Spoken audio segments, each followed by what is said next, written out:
Bismillahirrahmanirrahim. Assalamualaikum warahmatullahi wabarakatuh.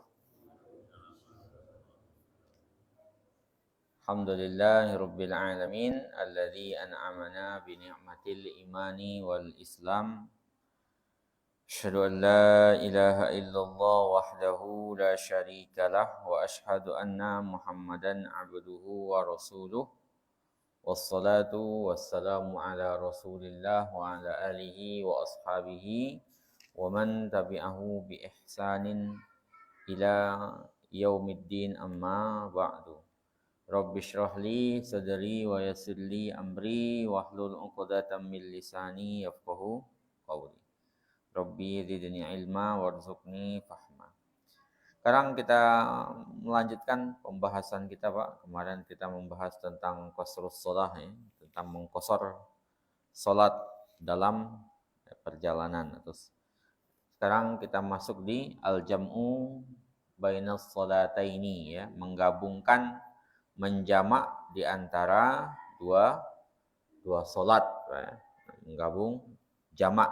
Kalau qasar kemarin disingkat, ya. Yang 4 menjadi 2. Sekarang kita masuk jamak namanya. Kalau jamak berarti menyatukan, menyatukan di satu waktu. Ya, misalnya menjamak antara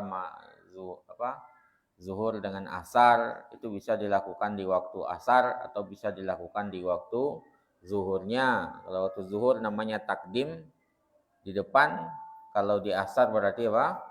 Takhir. Atau menjamak di antara maghrib dengan isya, ya. Maghribnya 3, ya, isyanya 4, bisa dilakukan di waktu maghribnya atau di waktu isyanya. Bedanya dengan qasar apa? Qasar dipotong. Kalau jamak itu bilangannya tetap, kecuali terjadi jamak dan qasar, berarti ya sama-sama dikumpulkan di satu waktu dengan dipotong misalnya. Jamak qasar antara zuhur dengan asar berarti 2-2. Ya. Kalau enggak dalam posisi safar kan enggak boleh diqasar, Pak, ya. Nah, kondisinya nanti kan ada yang menyebabkan kita boleh menjamak itu. Sekarang kita lihat dahulu. Jadi ya, orang yang sholat itu boleh, ya juzulil musalli, boleh bagi orang yang sholat untuk menjamak di antara zuhur dan asar, ya, takdiman wa ta'khiran. Jamak takdim itu artinya dilakukan di waktu yang pertamanya, kalau zuhur dan asar berarti di waktu zuhurnya, atau takhir, jamak takhir itu berarti dilakukan di waktu asarnya, ya. Kemudian bisa juga menjamak antara maghrib dengan isya. Maghrib berarti 3, isyanya berarti 4. Bisa dilakukan di takdim di waktu maghrib atau takhir di waktu isya. Itu bisa dijamak. Kalau qasar sebabnya cuma satu, Pak. Kita cuma boleh mengqasar kalau terjadi safar. Kalau enggak ada safar, enggak boleh mengqasar. Tapi kalau jamak itu berlaku di safar dan selain safar. Ya. Safar dan selain safar. Jadi di safar boleh menjamak sebagaimana boleh mengqasar. Tapi kalau enggak safar, enggak boleh qasar, jamak boleh dalam kondisi tertentu, ya. Sekarang kita lihat jamak yang dibolehkan. Yang pertama adalah al-jam'u bi Arafah wal Muzdalifah, ya, menjamak salat di Arafah dan Muzdalifah, ya, menjamak salat di Arafah dan di Muzdalifah. Ini orang-orang haji, Pak, ya. Orang-orang haji, ya. Sekarang antar lagi, ya. Ini udah Zulqa'dah, udah pada berangkat ini. Jadi para ulama bersepakat bahwasanya boleh menjamak di antara zuhur dan asar, ya, dengan jamak takdim di waktu zuhur di Arafah. Itu kalau di Arafah begitu. Jadi para ulama bersepakat boleh menjamak, ya, boleh menjamak zuhur dan asar di hari Arafah, di waktu Arafah, dengan jamak takdim di Arafahnya. Berarti dilakukan di waktu zuhur ya Pak ya, jamak takdim. Ya. Kemudian menjamak di antara maghrib dan isya dengan jamak takhir di Muzdalifah. Ya. Berarti dikerjakan di Muzdalifah itu di waktu isya. Itu sudah sepakat para ulama. Jadi boleh ketika orang haji itu menjamak antara zuhur dan asar di takdim zuhur, kemudian maghrib dan isya di takhir di waktu isya di Muzdalifah. Itu boleh pertama. Itu kondisi pertama Pak. Orang haji akan begitu. Gitu ya Pak Haji ya. Itu yang pertama. Yang kedua, yang dibolehkan kita menjamak itu adalah al-jam'u fis safar. Ya, menjamak dalam safar. Jadi safar itu kebolehan pertama adalah qasar Pak. Kemudian yang kedua menjamak namanya. Ya, menjamak dikumpulkan. Jadi kalau udah boleh nggak misalnya sholatnya jamak tapi nggak di qasar tapi nggak dijamak ya boleh aja, nggak ada masalah di situ. Tapi biasanya kita kan mengqasar Pak, menjamak dan qasar dan jamak ya. Disatukan misalnya. Misalnya jamak qasar antara maghrib dengan zuhur dengan asar. Berarti zuhurnya dua, asarnya digabung. Baik jamak takdim di waktu zuhur atau jamak takhir di waktu asar. Atau maghrib dengan isya itu bisa dijamak. Maghribnya nggak bisa diqasar. Berarti dia tetap 3. Kalau isyanya bisa, berarti 2. Nah, kita berarti ngerjakan isya maghribnya 3, isyanya 2. Boleh di waktu maghrib, boleh di waktu isya. Itu namanya jamak qasar, Pak. Jadi dalam perjalanan kita juga bisa jamak dan qasar. Kelebihannya bisa qasar. Tapi qasar nggak boleh kecuali dalam perjalanan ya, Pak ya. Jadi nggak boleh alasan lain kita untuk mengqasar itu. Ya, mengqasar nggak boleh kecuali perjalanan. Ya, perjalanan, safar ilatnya itu. Jadi menjamak di antara dua salat ya, fis safar dalam perjalanan fi waqtin ihdahuma di waktu salah satu di antara keduanya, baik dia jamak takdim maupun jamak takhir itu hukumnya jaiz. Jaiz boleh menurut jumhur ulama, sebagian besar para ulama atau mayoritas ulama. La farqa baina kaunihi nazilan aw sa'iran, enggak ada bedanya kita orang yang berstatus cuman singgah saja atau memang perjalanan ya, masih dalam perjalanan, sama hukumnya di situ ya, sama hukumnya di situ. Ada riwayat Pak dari Muaz bin Jabal radhiyallahu anhu bahwasanya Nabi sallallahu alaihi wasallam di Ghazwah Tabuk, dalam perang Tabuk itu, idza zaghatis syamsu, kalau matahari sudah tergelincir ya, qabla an yartahil, sebelum beliau berangkat, jama'a baina zuhri wal asr ya, mengumpulkan di antara zuhur dan asar ya. Kalau seandainya beliau melakukan irtahala, berangkat sebelum matahari tergelincir, maka beliau akan mengakhirkan zuhur sampai singgah di waktu asar. Jadi kalau seandainya kata Muaz, Rasulullah itu berangkat Pak, berangkat pas waktu zuhur, berarti beliau menjamaknya ketika zuhur itu, zuhur dulu, beliau kan di dalam perjalanan di Tabuk ini statusnya musafir Pak. Jadi ketika beliau melakukan perjalanan lagi, itu beliau biasanya memperhatikan waktunya. Kalau seandainya berangkatnya zuhur, berarti langsung dijamak zuhur dan asar. Tapi kalau seandainya berangkatnya itu sebelum zuhur, misalnya waktu duha, misalnya jam 10, jam 11, berarti beliau mengakhirkan di waktu asar. Tergantung posisinya Pak. Itu kan kemudahan di situ. Kemudahan yang diberikan oleh Allah Subhanahu wa taala bagi kita.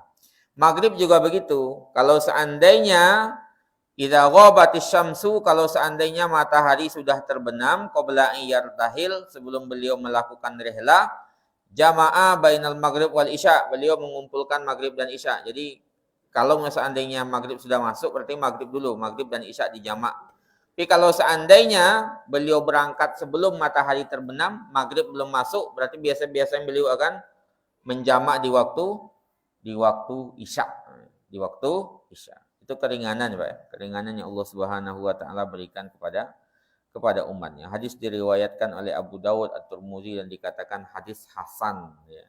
Ini menunjukkan kepada kita ya, memperhatikan waktu lah kira-kira. Misalnya Ya saya masih dalam perjalanan, kemudian singgah di sini. Kalau saya mau melanjutkan perjalanan eh, sebelum zuhur, Pak ya.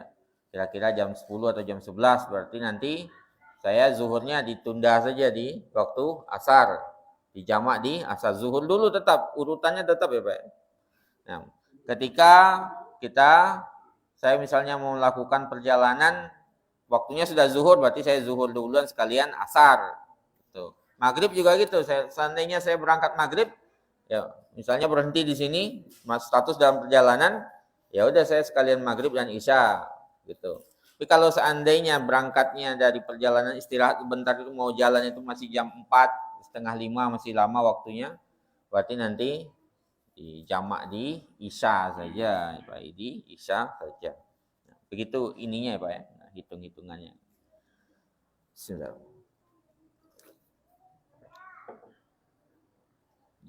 Kemudian dari Quraib an Quraibin an Ibni Abbasin, dari Ibnu Abbas radhiyallahu anhu mengatakan, ala ukhbirukum, apakah kalian ingin saya beritahukan an salati Rasulullah sallallahu alaihi wasallam fis safar? Apakah kalian ingin saya beritahu tentang salatnya Rasulullah dalam perjalanan? Kemudian para sahabat menjawab, iya, wahai Ibni Abbas. Kemudian apa kata Ibnu Abbas?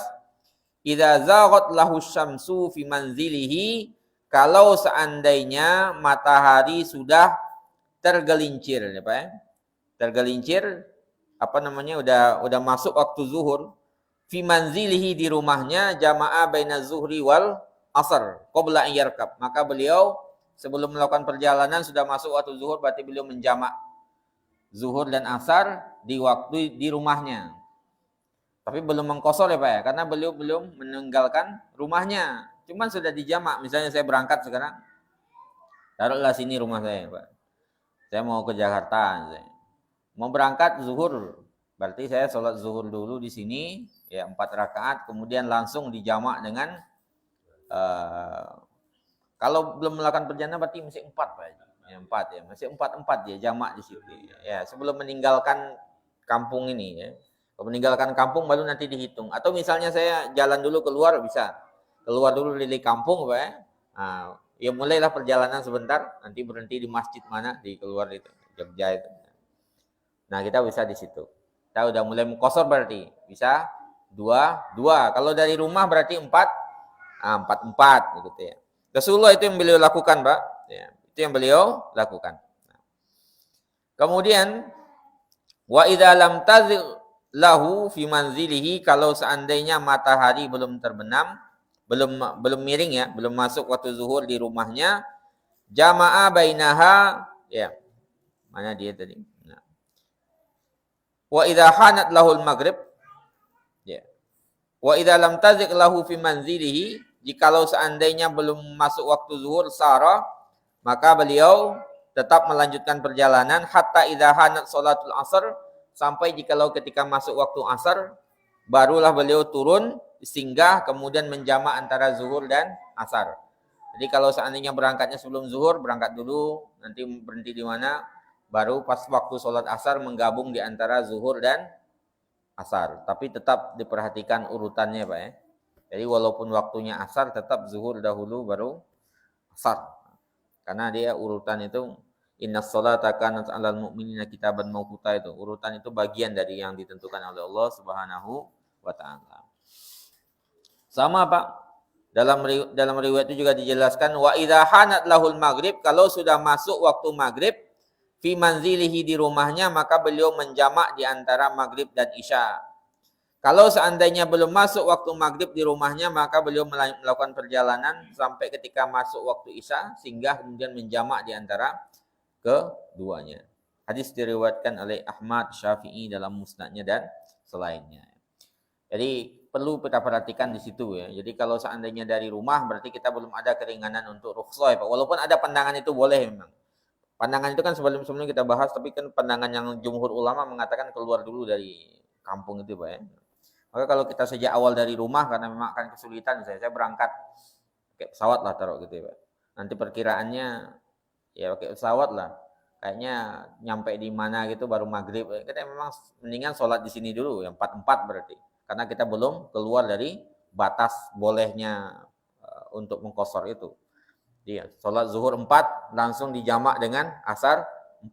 Ya, nanti tinggal berangkat aja. Nanti kalau udah sampai di tujuan kita udah sampai maghrib dan isya ya.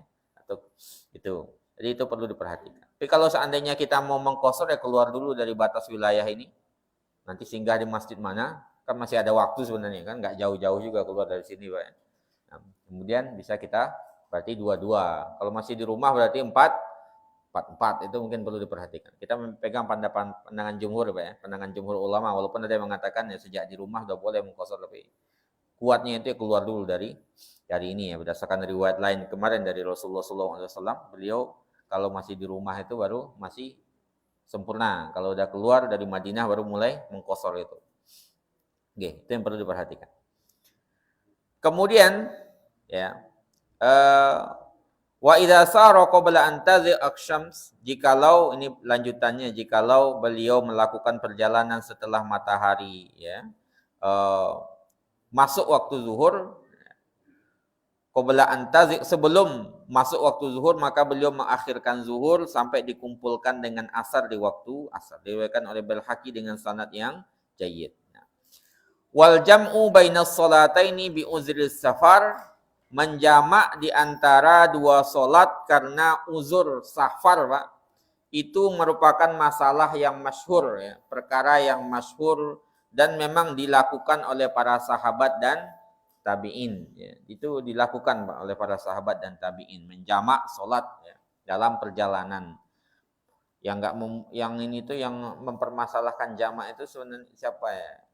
Abu Hanifah. Abu Hanifah sepertinya kalau nggak mempermasalahkan jamak atau qashar di antara keduanya.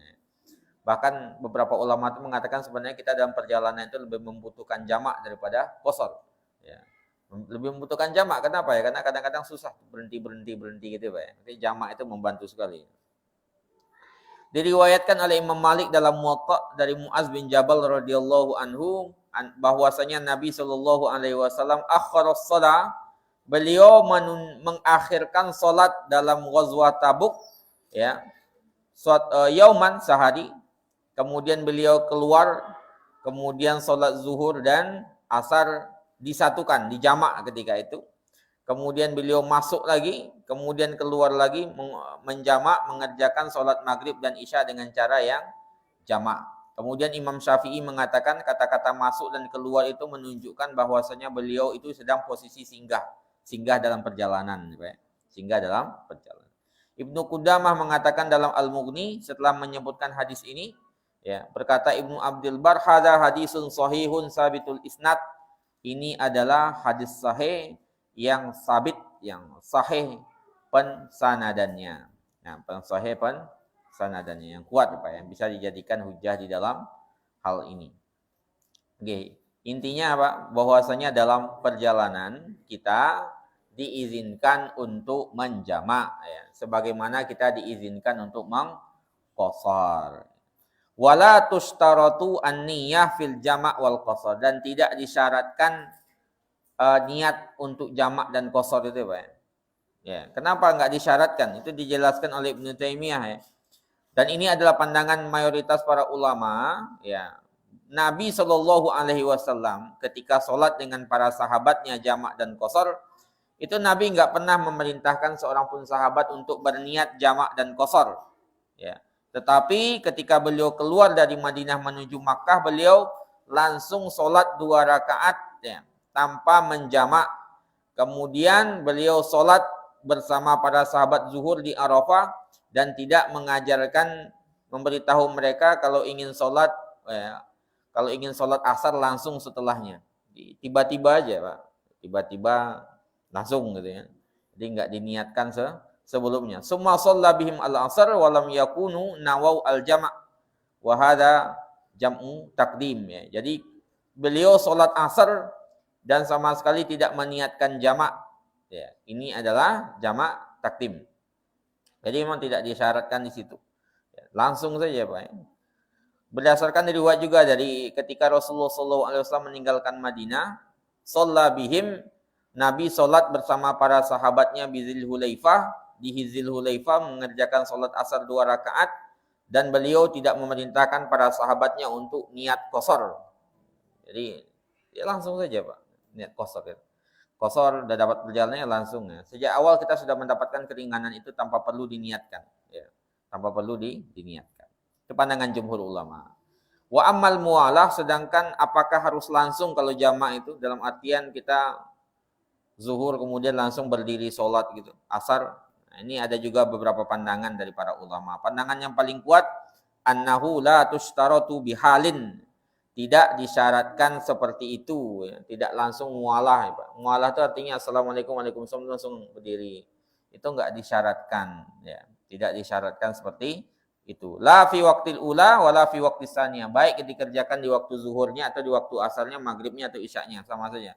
Tidak disyaratkan mualah. Fa innahu laisa lidzalika haddun fi syara'.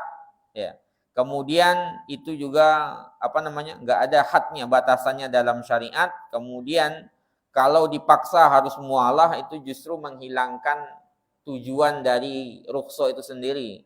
Tujuan dari rukhsah adalah memberikan keringanan. Ya, kalau seandainya dipaksa mualah juga, ya nanti akan menghilangkan keringanan itu sendiri. Makanya kalau kata Imam Syafi'i, lau shallal maghrib fi baitihi bi niyatil jama', kalau seandainya dia sholat maghrib di rumahnya, niatnya memang sudah jamak dengan isya ketika itu. Jadi dia sholat maghrib dulu di rumah, Pak. Kemudian mendatangi masjid, kemudian sholat isya. Ya, maka itu dibolehkan dalam mazhab, menurut Imam Syafi'i. Artinya kan nggak mualah itu, karena dari rumah ke masjid kan dia jalan dulu. Mualah itu artinya assalamualaikum, waalaikumsalam langsung berdiri, itu namanya mualah.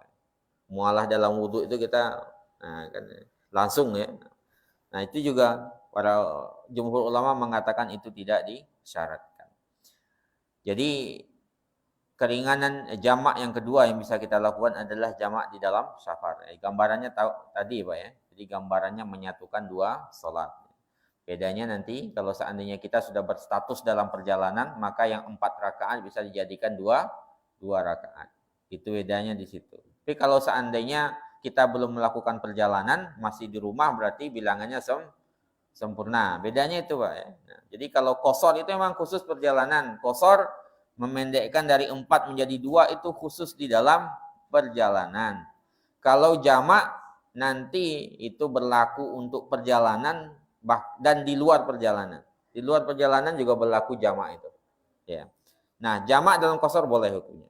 Kita bisa jamak qasar 2 sudah dijadikan 2, kemudian kita satukan baik jamak takdim di awal maupun jamak takhir di akhir. Zuhur dan asar 2 misalnya. Berarti jamak takdimnya di zuhur, jamak takhirnya di asar. Maghrib dengan ini, maghrib enggak bisa dipotong berarti 3. Tetap 3, isyanya 4 berarti bisa 2. Berarti maghrib 3, isya 2. Kalau dilakukan di waktu maghrib namanya jamak takdim, kalau di waktu isya namanya jamak takhir. Ya. Itu bisa dilakukan dalam perjalanan.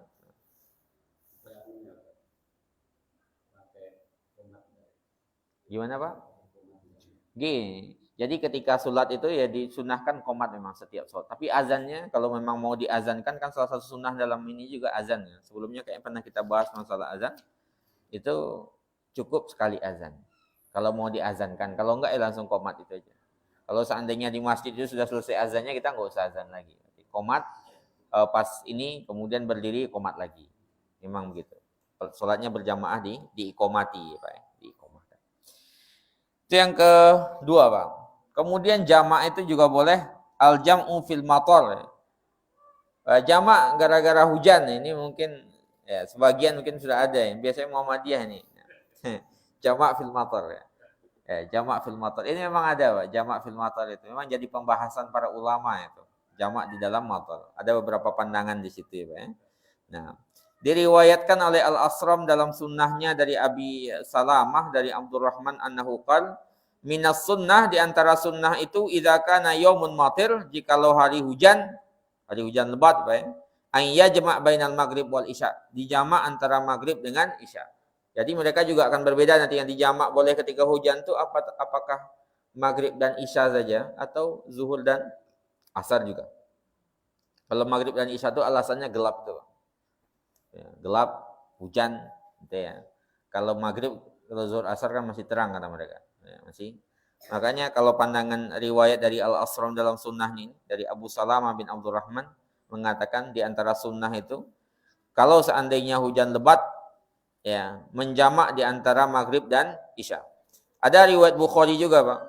Anna Nabiyya sallallahu alaihi wasallam, bahwasanya Nabi sallallahu alaihi wasallam jama'a bainal maghrib wal isya, menjamak antara maghrib dan isya fi lailatin matirah, di hujan yang sangat lebat sekali. Ya.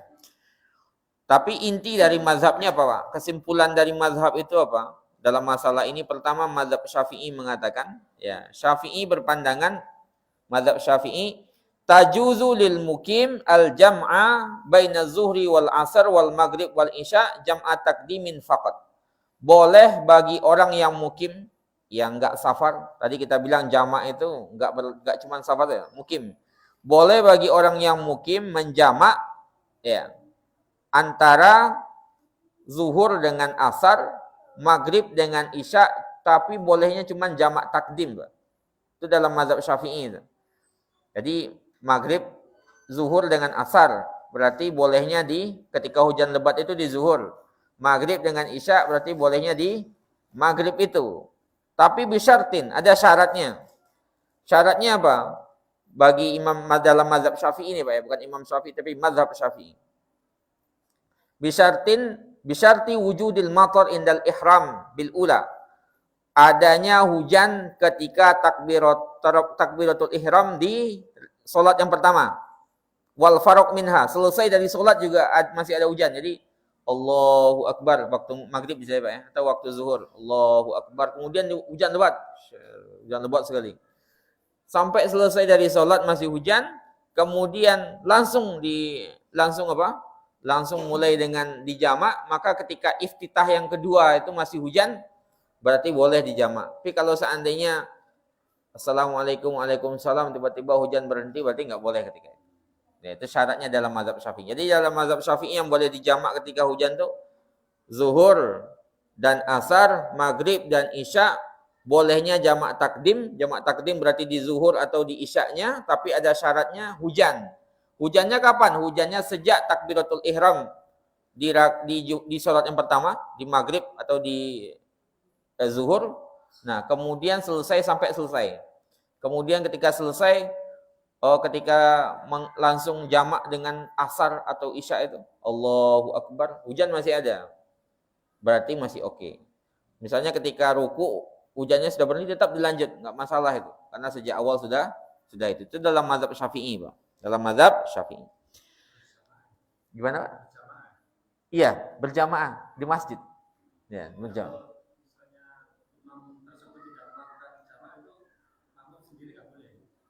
Ya, berjamaah itu seharusnya imamnya juga harusnya itu. Nanti imamnya kan bisa mengulang nanti sebenarnya, Pak. Nanti imam itu ya tetap harus sholat lagi misalnya. Kalau seandainya dia imam rotibnya. Kalau dia imam rotibnya, imam tetap di situ. Dia harus tetap, bukan berarti ketika sudah sholat ini kemudian nggak azan lagi, tetap harus azan dan dia harus mengimami, apalagi kalau dia imam tetapnya di situ, mengimami yang belum sholat itu. Gitu. Itu yang pertama dari mazhab ini, Pak, ya, Syafi'i. Sekarang kita lihat dulu dari mazhab Maliki.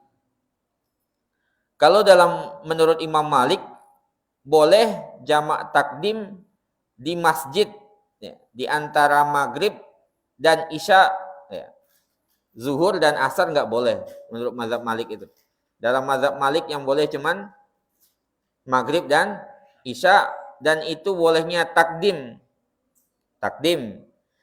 Sebabnya apa? Lima torin waqi'in, karena hujan yang terjadi. Au mutawakki. Ini dalam mazhab Maliki agak lebar, Pak, ya. Mutawakki itu artinya prediksinya hujan akan lebat ini, Pak. Jadi dalam prediksi itu Imam Malik sudah membolehkan itu. Jadi waqi' atau mutawakki yang akan terjadi, walitini wa'azzalamah, kemudian jalanan becek, Pak. Ya. Kemudian ada gelapnya. Kayaknya ini udah bukan masalah di kita sekarang, Pak. Idza kanat tinu kasiran, apalagi jikalau tanah becek itu banyak menghalangi orang, ya, yang enggak punya sendal misalnya. Itu kesusahan, ya, Pak. Nah, Kemudian beliau memakruhkan menjamak di antara zuhur dan asar.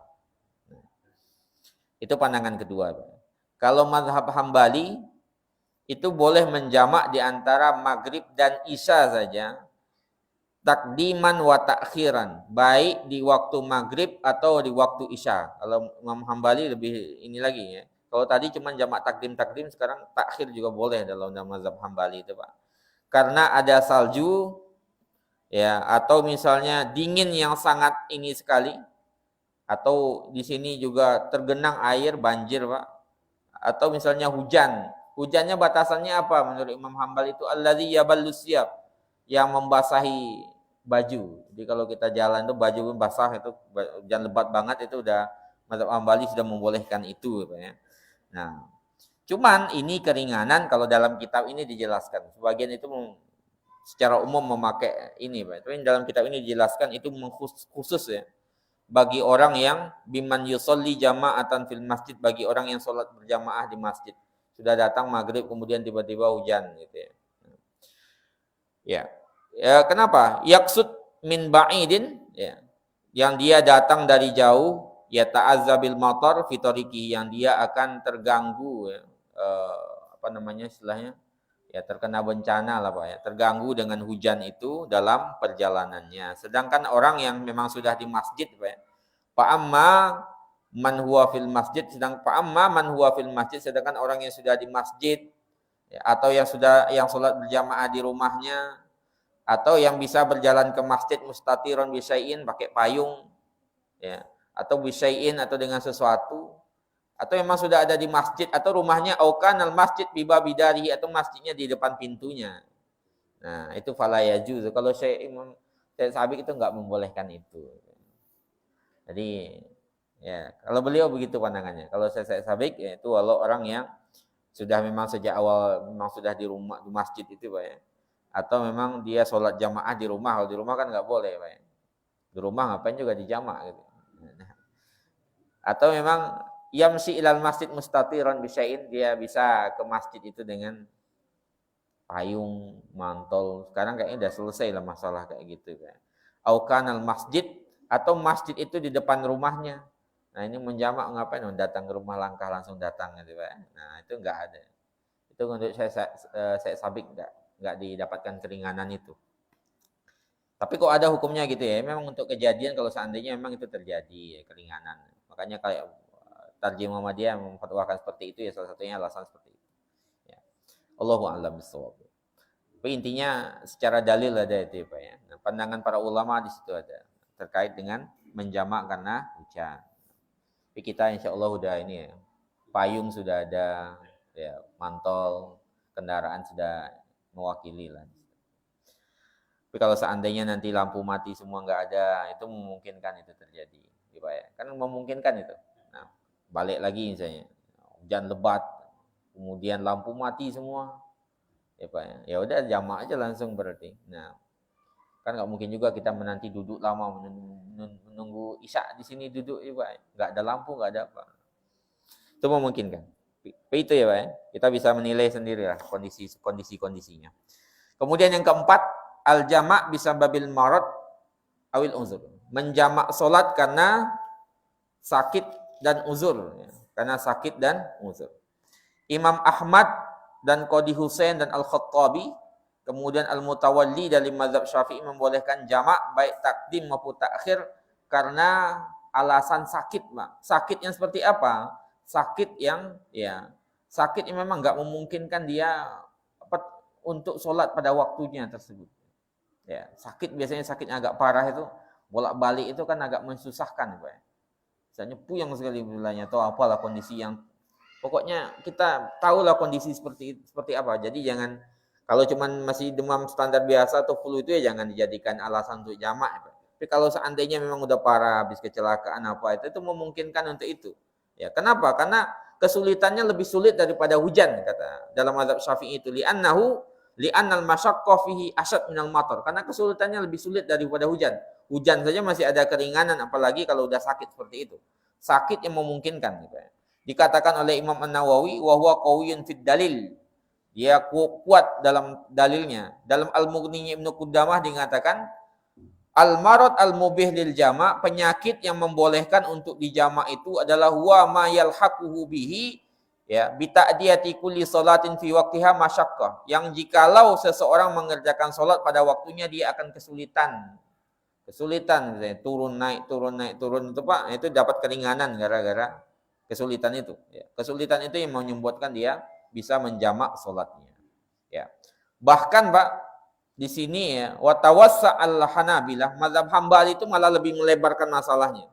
Mereka membolehkan jamak takdim dan jamak takhir bagi orang-orang yang beruzur dan orang yang ketakutan. Mereka dari mazhab Hambali ini membolehkan bagi perempuan yang sedang menyusui ya, yang kalau kesulitan untuk membasuh bajunya setiap kali sholat, atau perempuan yang mustahadah, atau orang yang punya penyakit salasul baul. Salasul baul itu pipisnya keluar terus-menerus. Ya. Atau orang yang tidak bisa taharah, atau orang yang khawatir terhadap dirinya atau hilang hartanya dan kehormatannya. Ya, atau orang yang ketakutan ini apa? Ketakutan membahayakan mata pencariannya ketika dia tidak jamak. Ini lebih luas masalahnya kalau Hanabilah ini. Tapi kita ngambil yang inilah, penyakit yang ini Pak ya. Penyakit yang memang akan ketika dia menjaga pada waktunya akan menyebabkan dia kesulitan. Ya, kita yang tahu kondisinya seperti itu. Makanya dalam mazhab Hambali karena saking diluaskan keringanan itu Pak, itu sebagaimana dikatakan oleh Ibnu Taimiyah, beliau mengatakan mazhab yang paling luas memberikan keluasan dalam menjamak itu adalah mazhabnya Imam Ahmad, yang membolehkan menjamak karena adanya kesibukan. Jadi yang paling mentolerir menjamak Pak, yang paling melapangkan masalah jamak dalam sholat itu adalah mazhabnya Imam Ahmad. Ada kesibukan saja bagi beliau boleh untuk menjamak.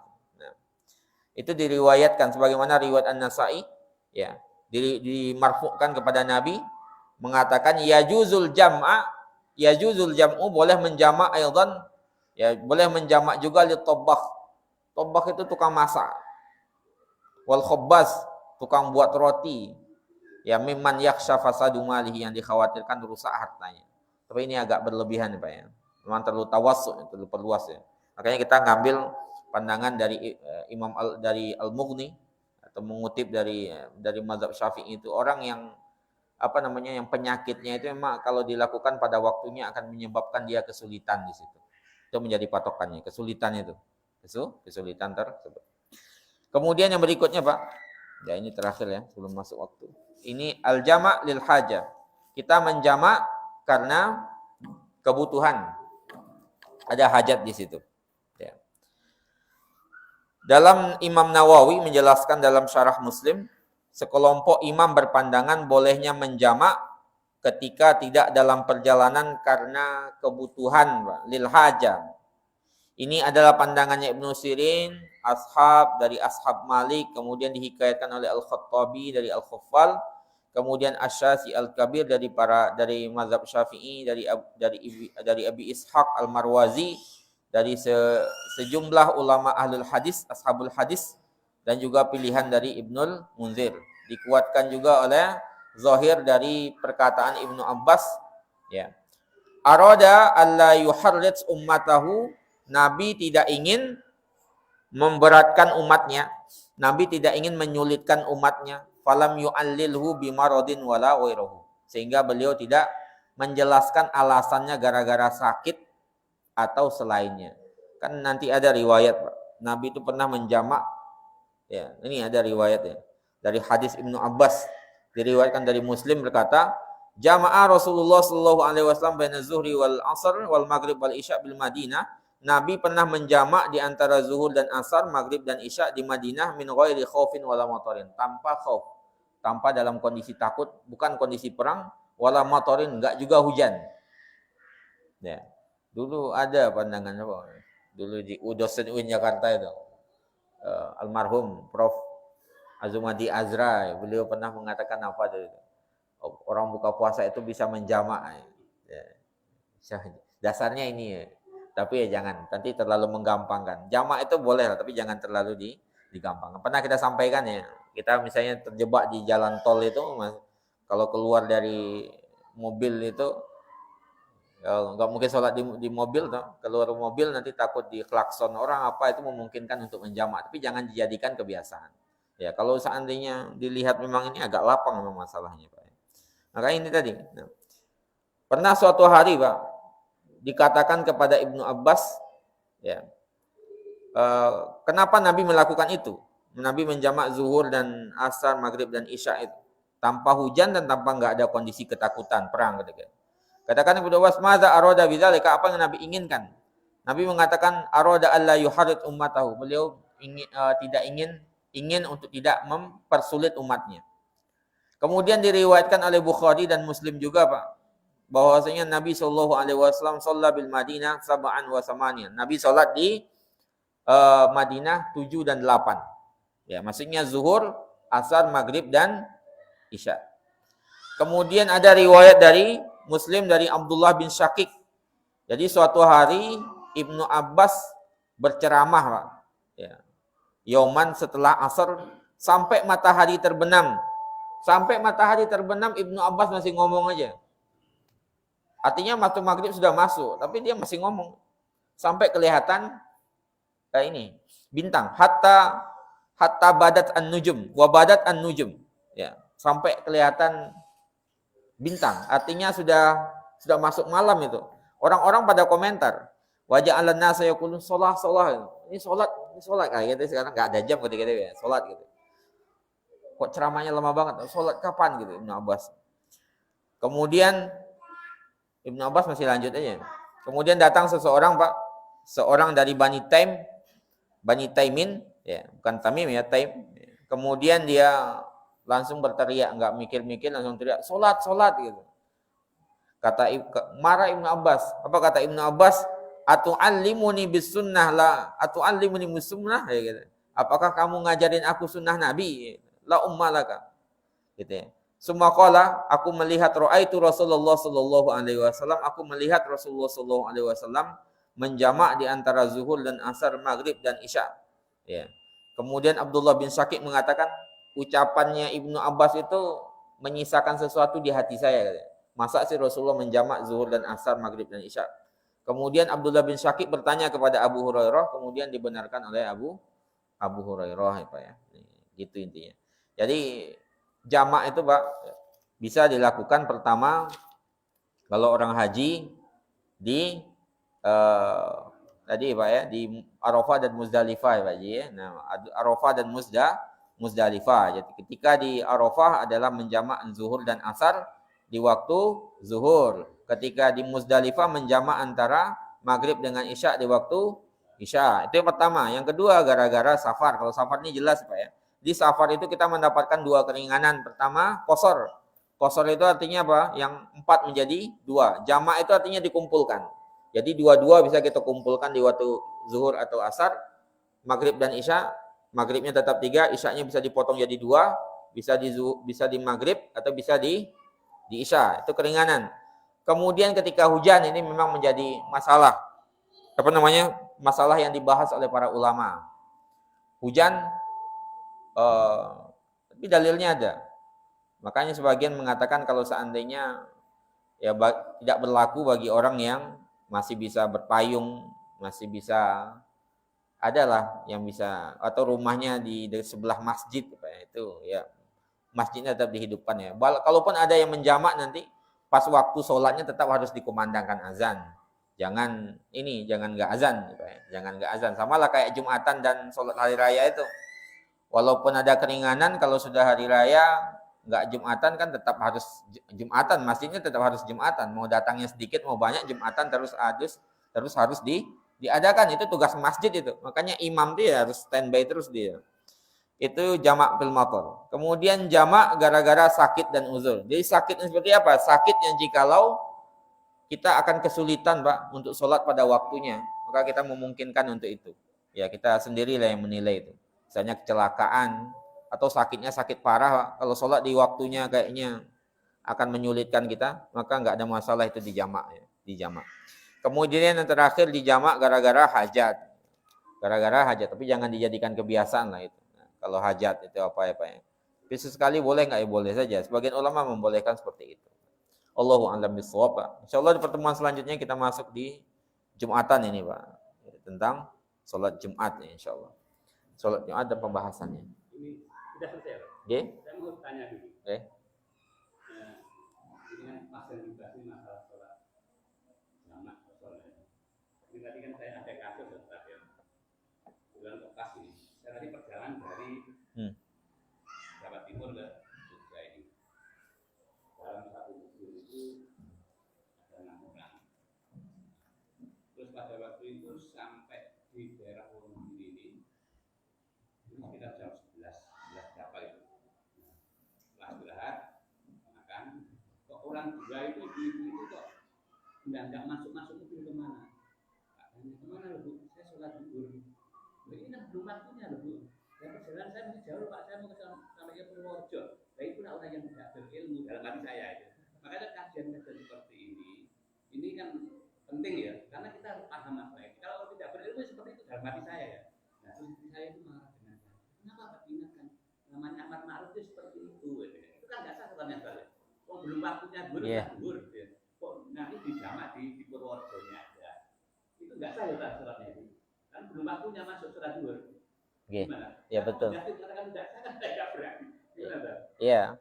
Kalau belum masuk waktunya belum boleh ini, Pak. Dia bisa menjamak nanti di zuhurnya, kalau enggak di asarnya memang jamak takhir. Kalau enggak di zuhurnya, nanti zuhur berhenti misalnya langsung dijamak ya bisa. Kalau belum masuk waktunya enggak bisa. Amar ma'ruf itu begitu mengingatkan. Tapi kan orangnya kan saya kan alasannya ya saya masih Purworejo Pak, nanti kan sampai sana kan terlalu sore. Saya tidak diam aja, dia masih kan mengingatkan, mengatakan tidak sah sholatnya dan tidak mungkin saya.